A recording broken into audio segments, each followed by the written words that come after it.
What is up, guys? As always, I'm Shay from the channel Zachary Shay, and today I'm bringing you a good old-fashioned book review because it's been a while, and a sequel review. A couple months ago, I reviewed Severing Sun by Vaughn Roycroft.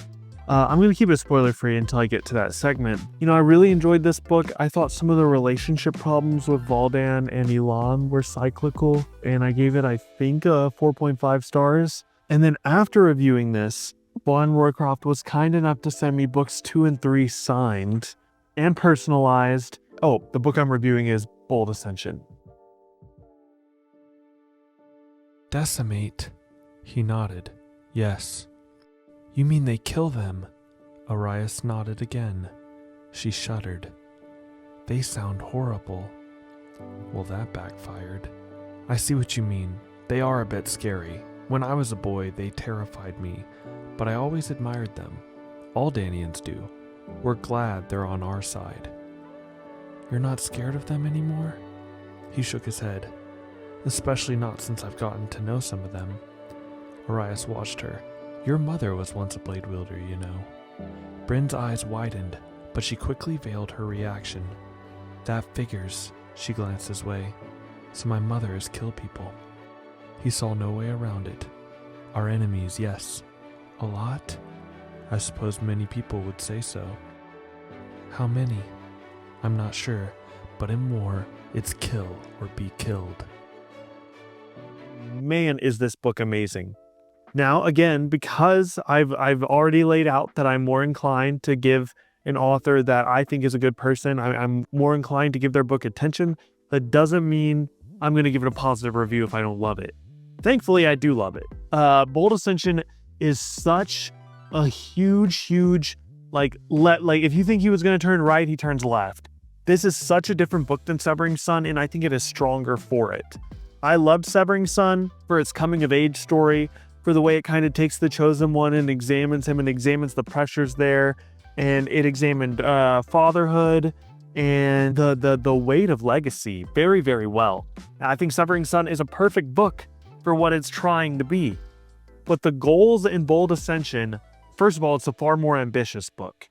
This covers, and we're going into spoilers vague instead of completely spoiler free, but this book covers several years. It's not, Severing Sun occurred all in the course of like a year or so. This book, sometimes years will pass in sentences, and sometimes you'll follow 100 pages that all occur in a week or so. But I think that was that bold choice, not to make a pun, but was the right choice for this novel. And I think following Vaughn and Elan and Arias through the years really paid off. And I think if he just had a more one-to-one sequel to Severing Sun, where it was just following Vaughn as he explored more of like the Pontian Sea settlements, I think that would have been a bland book. Not bland, I still would have enjoyed it for following Vaughn character, but I think the choice he chose, the way he chose to go about the story is way better than if it had just been a more standard sequel to Severing Sun, more in the vein of Severing Sun. Now, I do have one negative about the book. Did not keep it from, I kept thinking about it, and this one negative wasn't really in Severing Sun, but it kind of bothers me here, and it's a personal thing. And it's like, I thought about it, book 1 was a 4.5, and this book, while it had this one thing that didn't work super well for me, overall, as a story, as a narrative, it worked a lot better than Severing Sun, which was already a 4.5. So I am giving this a 5 stars. It's running neck and neck with Demon in White for my book of the month. I still don't know what I'm going to pick because I really love the ending of Demon in White, but I loved Bold Ascension. The only thing that did not work for me is some of the sex scenes. I do wish they'd been a little less detailed or more fade to black. I'm iffy with that. Sometimes I'm okay with sex scenes, sometimes I'm not. The sex scenes are kind of heavier in the first part, if that does bother you. So the second half of the book won't bother you as much. If that does bother you, that could just purely be a me thing. But that was the only thing where I'm like, is it a 4.5? Because that did bother me. But I say, despite that not really working for me, I still give this a very, very strong 5 stars. And why does it have a 5 stars, whereas Severing Sun had 4.5?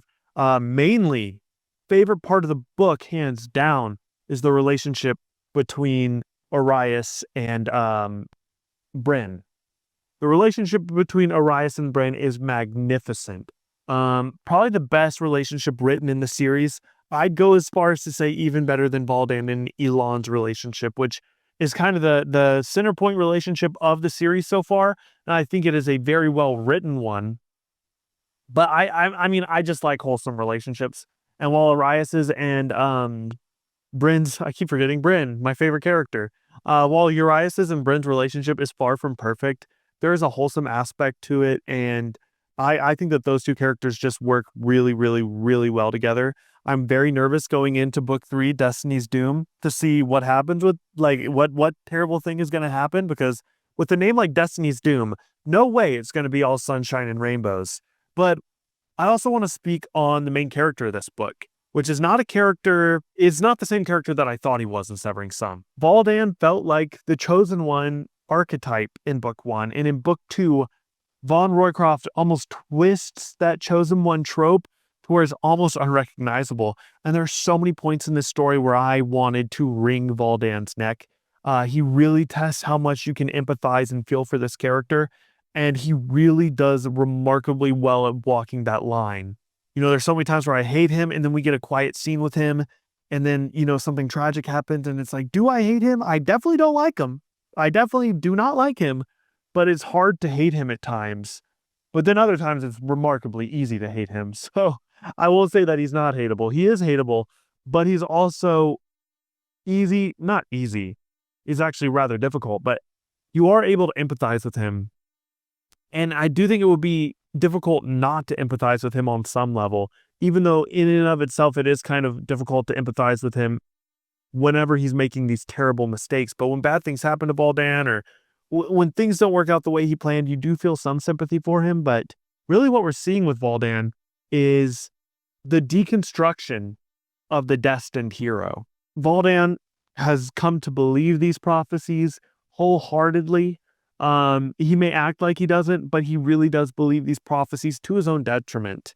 And I think that's why book 3 is called Destiny's Doom, because he is going down this path. He is trying so adamantly. He is so dead set on restoring the Futhart that he's losing everything that is important. And, it's easy for us, the reader, to be like, why are you doing this? Like, can't you see you had everything you wanted, everything you needed, everything, and it's so crazy because the way Angvar treated Vaughn, I did not think he was going to go down this path. I thought that he would correct and he would be different, that he would change the course of his family's legacy. And if anything, he's more extreme than Angvar.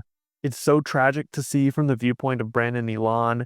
And another great character in this book. We're going into full spoilers now. Malvius. Oh my goodness. The tragedy of losing the love of his life as she's pregnant with his child. Every choice he makes, I understand why he made it in that moment. And also Malvius's sister. Oh man, such a tragic character. And when we get Bran killing her out of necessity and knowing that there is going to be that conflict between her and Aggo is tragic. It's tragic.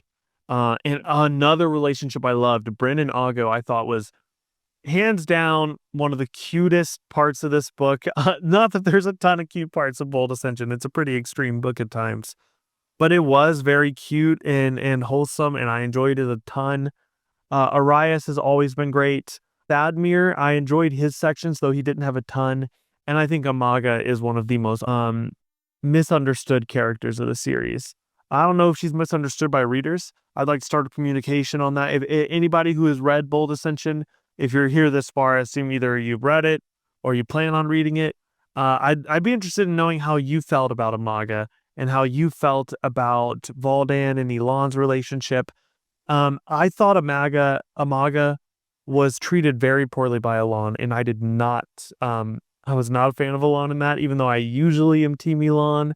I thought blaming the child for Vaughn weakness and for his giving in to his legacy, I thought it was just tragic seeing it from Amaga's point of view. And Bryn, who's kind of like the main character, becoming the main character, inheriting that from her father, it feels like, at least in the latter half of Bold Ascension, even she, who I feel is very intelligent emotionally and is able to view things from a way less skewed lens than her parents, even she calls her bug-eyed whitey or something. She kind of dehumanizes Amaga in a way, and she does get a pass. She's a child. She's a very perceptive child, but she's a child.